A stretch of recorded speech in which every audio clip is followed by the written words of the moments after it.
Hi, my name is Yona, and I'm an amateur herpetologist and naturalist in the Frederick County, Virginia area. I love rat snakes, they're one of my favorite snakes in Virginia, so thank you, Bill, for giving me an opportunity to talk about them. When I was little, I actually was scared of snakes. I grew up learning a lot of myths about them. I didn't know a lot of facts. I thought they were really scary, vicious animals that were just out to get you. And after a couple of years of research, I've learned that's completely false. And I've also learned how to identify pretty much all of the US snakes. And I love to identify. Identifying is fun. I also do a lot of surveys with our Virginia Herpetological Society, and we go out and we take photographs and we take records of reptiles and amphibians, and that's a lot of fun.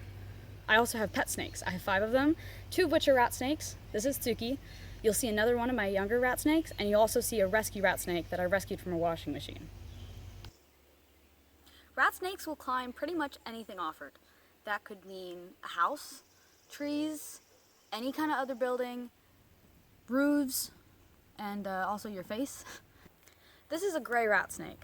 Now, she's not actually gray, she's almost completely black, but the northernmost gray rat snakes often look just like the easterns. So the scientific name is Pantherophis beloides for gray rat snake, and for eastern it's Pantherophis alleghaniensis. Now, corn snakes are in that same genus. They're very closely related to these guys, but instead of losing most of their pattern as adults and going black, they hold a lot of that pattern and they stay reddish, orangish, gray and red. And they're commonly found in captivity, but these guys can be kept in captivity as well. They're very similar and they have similar needs, but these guys climb a lot more. So they benefit from a lot of branches, from a lot of different hides. You can even use cardboard boxes, toy houses, as long as there's no sharp spots or places that they can get stuck in. And they'll utilize pretty much anything you put in their enclosure. They're very curious, very active snakes. They're found throughout most of the U.S., especially on the eastern side and central. On the westernmost side of their range, there are different species, western rat snake. They're also called Texas rat snakes, so if you look in captivity, you'll see them labeled as Texas rat snakes, but nowadays Texas rat snake is just considered a locality of westerns, so they're all westerns. You'll also find scaleless western rat snakes, and you'll find scaleless Everglades rat snakes, which are a type of eastern rat snake, but instead of gray, kind of like this one, or black, Everglades are orange, and they typically have stripes as well, and they're only found in the southernmost part of Florida, and throughout the rest of Florida we have yellow rat snakes, which are similar looking. They're yellow with stripes. They don't look like anything like these guys, but the easterns, the same species found up here in Virginia, will look just like this. So the same species looks very different throughout its range. And then gray rat snakes, like this one, can be completely black. They can have some pattern as adults, or they can be really, really light, almost white colored, down like in the Florida area where they're called white oak rat snakes because they look like white oak trees.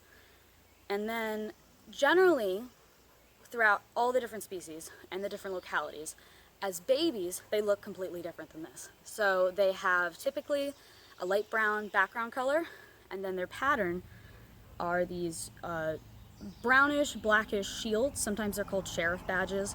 They're like these hexagonal blotches. And because of this pattern as juveniles, they're often killed because people think they're copperheads. They look nothing like copperheads, but because they have pattern and they're not black, people are confused. So when in doubt, leave snakes alone. Their main diet is rodents, which means they're very beneficial to humans.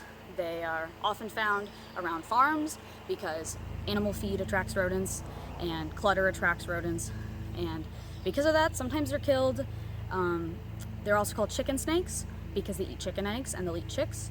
So people find them in their coops and they'll kill them thinking that they're protecting their eggs, and really they're not, because their coop is unsealed. So I mean, anything could get in there, so killing the one thing that gets in there isn't helping anything. They have amazing muscles and a certain body shape that helps them cling and grip onto things and kind of inch their way up. So even though they have no limbs, they can climb trees, and for this reason you'll see them in really weird places. Rat snakes are not the most common snake you see in captivity.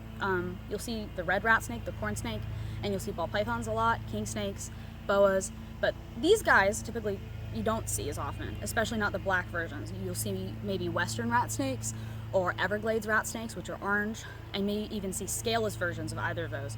But these guys are not often kept nowadays. They used to be in maybe 30 years ago or so, but nowadays not as much. So They are a great species to keep in captivity.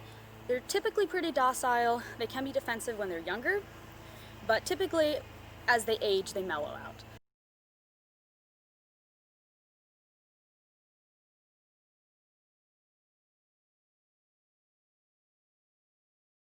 They're fun to feed. They're great eaters, unlike ball pythons.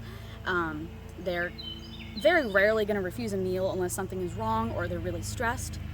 And you can feed them, you can feed something like this, small quail eggs. When she gets larger, you may be able to feed her chicken eggs. I wouldn't do that too often, but as a snack, it's good. Something this size, you could feed Chinese painted quail eggs, something really small. But typically, rodents that you can buy at the store or online, frozen thawed, they'll take easily, and they'll do fine.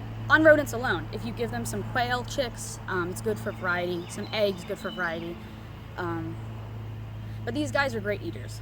So they're more fun to keep, in my opinion, for that reason, because it's less stressful to have a snake that is always going to eat for you. And some people even call them garbage disposals, because if another snake doesn't eat, these guys will take care of it. So this one is a couple years old. You can still see some pattern, but she's almost black. And that's partially because these guys are both northern localities. Generally, snakes found more north in the US are going to be darker because they use it to absorb more heat. So if you go more south, you'll see different varieties of these gray rat snakes that are yellowish, that are almost white, that have reddish colors. Western rat snakes often have a lot of yellow and red. So there's huge variety in colors.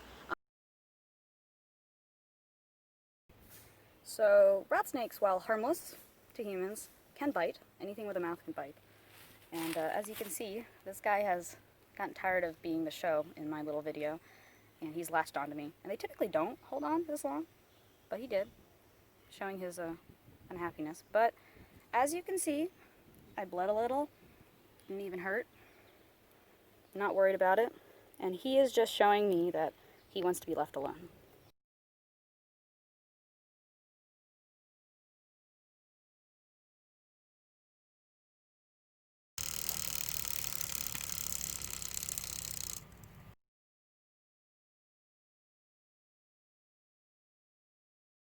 I do a lot of snake relocation in Frederick County, Virginia, and often I get calls for copperheads and timber rattlesnakes, and they don't actually end up to be copperheads and timber rattlesnakes, which are the two venomous snakes in our area. Oftentimes they're rat snakes. They get themselves in weird situations, and they can be found in car hoods and houses and chicken coops and fireplaces, and in this case, a washing machine. Most likely he ended up with the dirty clothes and then got dumped in the washing machine, but they found him in the washing machine as it was going, and called me because they thought it was a copperhead and they wanted to get it out. And I came with all my snake gear, and it wasn't a copperhead, and I could tell as soon as I opened the thing it wasn't a copperhead. But most people can't, because identification is tricky and it requires a lot of study on your native snakes. Most people just assume everything is venomous. Most people assume everything is copperhead, and that's fine. I mean, if you treat every snake like it's copperhead and you leave it alone, that's great.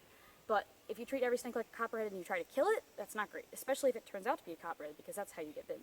So if you see a snake in a weird situation and need help, there are relocator groups online.